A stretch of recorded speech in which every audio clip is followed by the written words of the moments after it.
Okay, so I actually think one of your favorite words ever to use, you know what I'm going to say. I know what you're going to say. Scaling. I know, and you keep telling me nobody understands that. Nobody uses that word. Well, I mean, they do, just not as much as you do.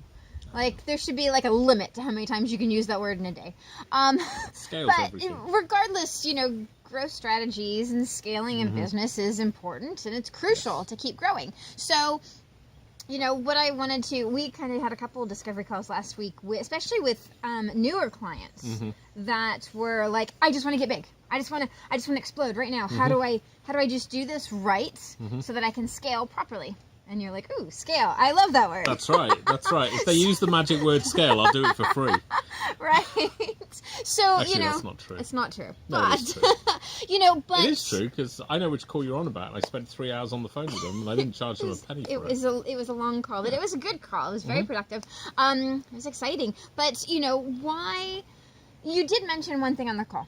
And so I wanted to kind of go over that again because I was kind of surprised to hear you say it. Why do businesses scale for the wrong reason? So yeah, and this is so whenever I'm approached with the idea of, well, look, I want to scale my business. My first question is, well, why?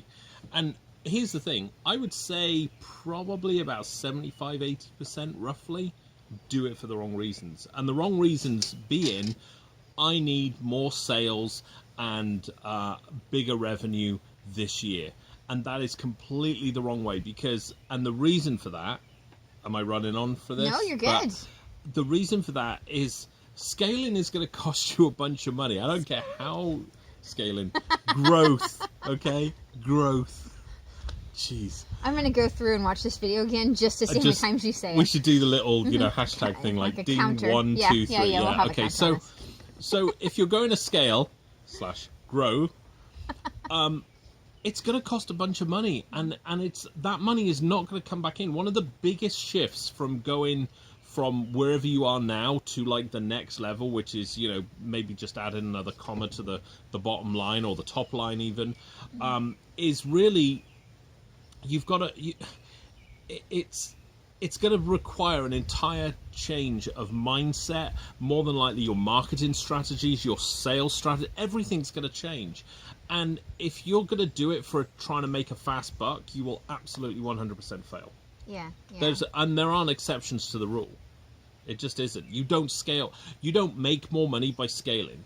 You make more money by actually fixing whatever currently is going on. Okay, so when a business is ready to start scaling, to use your favorite word, what are some of the things? I mean, I know market research is pretty key to that because you have to know how to go after your demographic in a really big way. So what are some tips on that? Yeah, and the market research is actually a really good point because...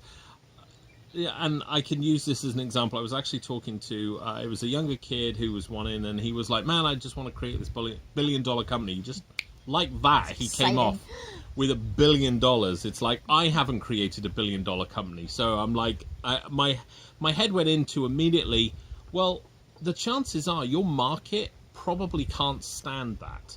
And his market was very... localized, I would say. Even when he starts to scale, the market just isn't there. So when you're looking at scaling, understanding your marketplace, the chances are you are going to probably need to expand your product range. There are very few companies that get into the $1 billion mark with one product or two products. I mean, what does Apple have? They have like 60. Gosh, I don't know. It's something like that. I mean, it's crazy the amount of products you can't.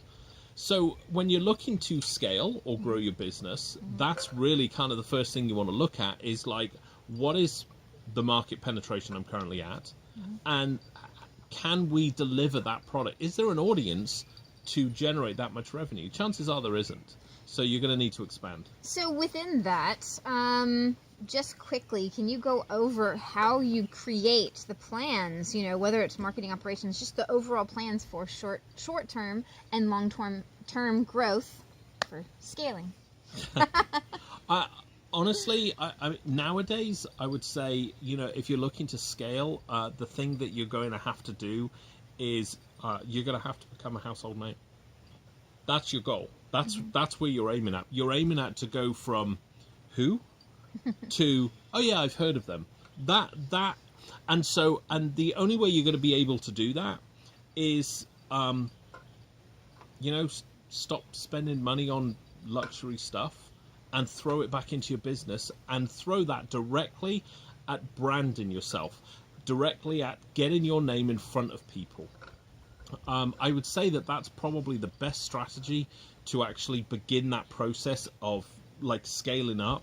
Is you've got to become, a household name.